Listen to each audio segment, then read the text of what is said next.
எங்கள் அப்பா பேர் முருகேசன் நாயக்கர். வாலாயபுரத்து வட்டம், காஞ்சிபுரம் மாவட்டம், தமிழ் கிராமம். நான் கடந்த 1983ஆம் ஆண்டு இந்த வன்னியர் சங்கத்தில் உறுப்பினராக சேர்ந்தேன்.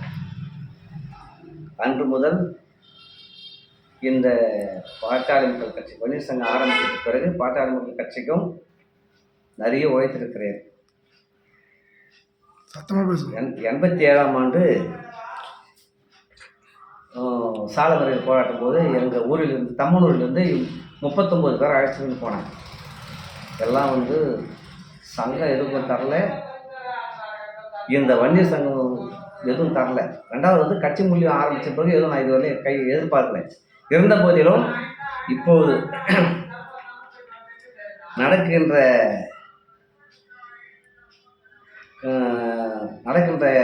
நியாயம் சரியில்லை.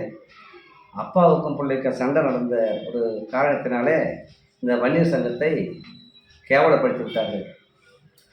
10.5% இவ்வளோ நாளாக போராடிய ஐயா, டாக்டர் ஐயா, இப்போது அவருக்கு என்ன ஆச்சுன்னே தெரியல. மனம் மாறி திமுகவுக்கு போவதற்காக சில பிரச்சனைகள் வதந்தி வந்திருக்கிறது. ஆனால் போவாரா போக மாட்டாரான்னு இது வரைக்கும் தெரியல. நான் வன்னியர் சங்கத்தில் மிகவும் அக்கறை உள்ளவன். எவ்வளோ பேட்டிகள் எல்லா மாவட்டத்துக்கும் வாகனத்தை வச்சுக்கின்னு அவங்கள 50 பேர், 100 பேர், 150 பேர் மாதிரி ஆக்ஷன் போயிருக்கோம். எவ்வளோ செலவு பண்ணிக்கிறோம். நான் 3 முறை எலெக்ஷன் நின்றுக்கிறேன். இருந்த போதிலும் அதையெல்லாம் நாங்கள் பொருட்படுத்தலை. ஏதோ எல்லாம் நிற்கிறாங்களே நம்ம நின்னோம் இல்லையா. 3 முறை தோற்றுக்கிட்டேன். இந்த இந்த கட்சி வளர்க்கணும், இந்த ஜாதியை வளர்க்கணும்னு சொல்லிட்டு எவ்வளோ செலவு பண்ணி விட்டேன். ரெண்டாவது இதனால் மன உடைச்சல் இருக்கிறேன். இருந்த போதிலும் இப்போ நடக்கிற ஒரு சூழ்நிலை வன்னியர் எல்லாம் ஒற்றுமை இல்லாத காரணத்தினால, அதனால் நான் 3 முறை ஜெயிலுக்கு போயிருக்கிறேன். 7 நாள் காலம் எழுதும்போது 17 நாள் ஜெயிலில் இருந்தேன்.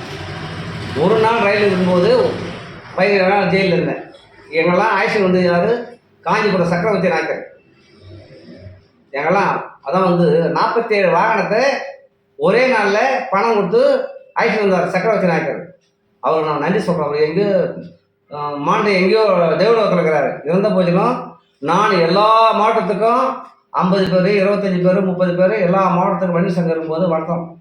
கட்சி ஆரம்பிச்சது பிறகு 92 கட்சி ஆரம்பித்தேன். அதுலேருந்து இது வரைக்கும் கட்சிக்காக எவ்வளோ செலவு பண்ணியிருக்கிறேன். நான் 3 முறை எலெக்ஷன் இருக்கிறேன்.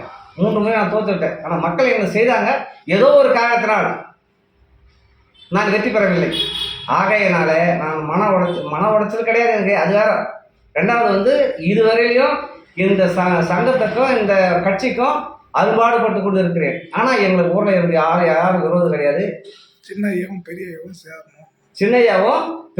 சேரணும். ஒன்று அடிமட்ட தொண்டெல்லாம் ஆவலோடு எதிர்பார்த்து கொண்டு இருக்கிறாங்க.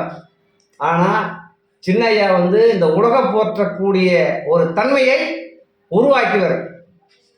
அன்புமணி என்னை பார்த்தாருன்னா என் மஞ்சாவோட தோல் மேலே போட்டிருப்பேன். என்னப்பா நல்லா கிடையாது கேட்பார். ஒரு 2-3 மீட்டிங்கில் கேட்டுக்கிறார்.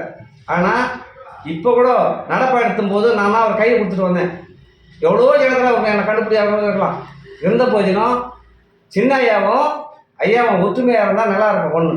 ரெண்டாவது, இன்றைக்கி ஒரு பேப்பரில் பார்த்தேன், நாற்காலியில் உட்காந்து தலைகீழாக தொங்க விட்டுக்கிறான் ஒரு தினமணி பேப்பரில் இல்லையா.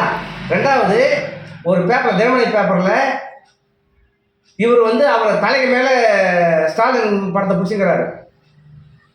ஆனால் இவரே எதிர்ப்பாக பேசிட்டு இப்போ இவருக்கே ஒரு நல்ல ஆட்சின்னு சொல்கிறாரு. இது எந்த விதத்தில் நியாயம் இல்லைங்களா? அதனால் இருக்கக்கூடிய வன்னிய மக்கள் அத்தனை பேரும் நல்லா செயல்படணும். செயல்பட்டு இருந்த பொறுப்பெல்லாம் இவர் கெடுத்துட்டாரு.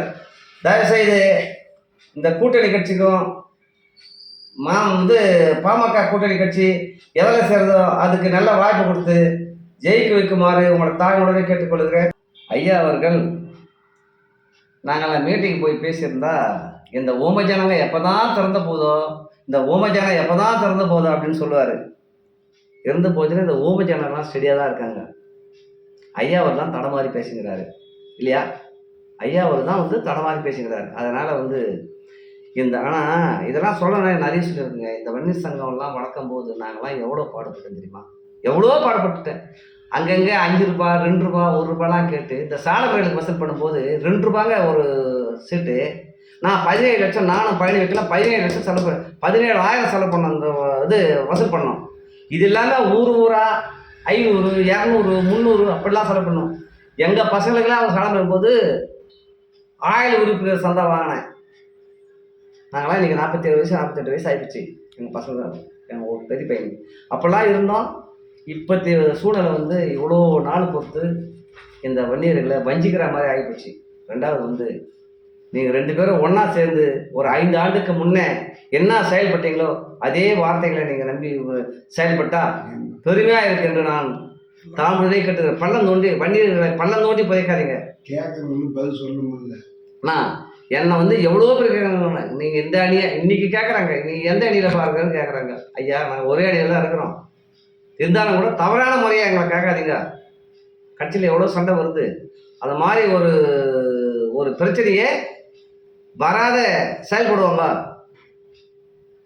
அப்படின்னு சொல்லிட்டு நான் அது மட்டும் இல்லைங்க. எத்தனையோ முறையெல்லாம் நான் ஜெயிலுக்கெல்லாம் போயிருக்கிறேன். அப்போ கூட நான் வந்து வருத்தப்படுறது கிடையாது. இப்போதைய சூழ்நிலை நான் வந்து 3 முறை இந்த எலெக்ஷன் நின்று ரொம்ப வேலைப்பட்டு இருக்கேன். அதனால் வந்து ஐயா அவர்கள் மனசு வச்சு ஒற்றுமையாக இருக்கும்படி தாங்களுடைய கேட்டுக்கொள்கிறேன். நன்றி, வணக்கம். உன்னுடைய பேர் சுத்தமான பள்ளி பையன், சுத்தமான பள்ளி பையன்.